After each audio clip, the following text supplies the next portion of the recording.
فیلم با یه تصادف شروع میشه. قنبر یکی از هم‌محلیاشو به نام رجب سوار وانتش میکنه. طرف میگه قنبر جون شیشه جلو ماشینت خیلی کثیفه. قنبرم میگه خب تمیزش کن. بابا تو داری رانندگی میکنی، چی آخه تمیز کنه؟ میتونی آخه جلوتو ببینی؟ هیچی دیگه. قنبر جلوشو نمیبینه و میزنه به درخت. سنم که زن ایشونه زندگی بقیه رو تو اینستا دیده و از زندگی خودش و قنبر خسته شده.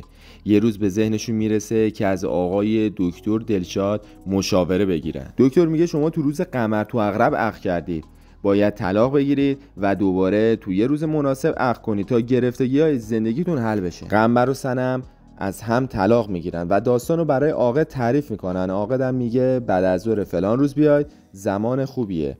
زمانی که میرن عقد کنن میبینن که دفتر عاقد بسته است.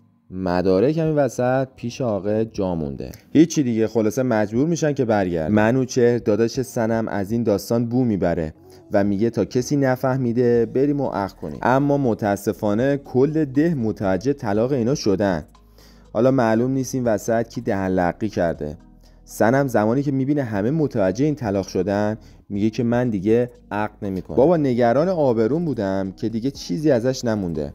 قنبرم هر کاری میکنه منوچهر و سنم راضی به عقد نمیشن. فکری به ذهنش میرسه، میره پیش رجب و میگه که خواهرتو منصرف کن تا با منوچهر ازدواج نکنه. این گروکشی‌ها باعث میشه تا منوچهر با دختر فرار کنه. این حرکت هم یه رسم قدیمی تو محلشون بوده. حتی خود قنبر و سنم هم همینجوری با هم ازدواج کردن. دور و اطرافیا به قنبر خط میدن و میگن که سنم با این کارا بر نمیگرده، چون همش داری التماس میکنی. پسرش به گوش سنم میرسونی که بابا رفته فلانجا خواستگاری. سنم به الکی به همسایه‌شون میگه قصد ازدواج پیدا کردن، یکیو از تو محل برام گیر بیار.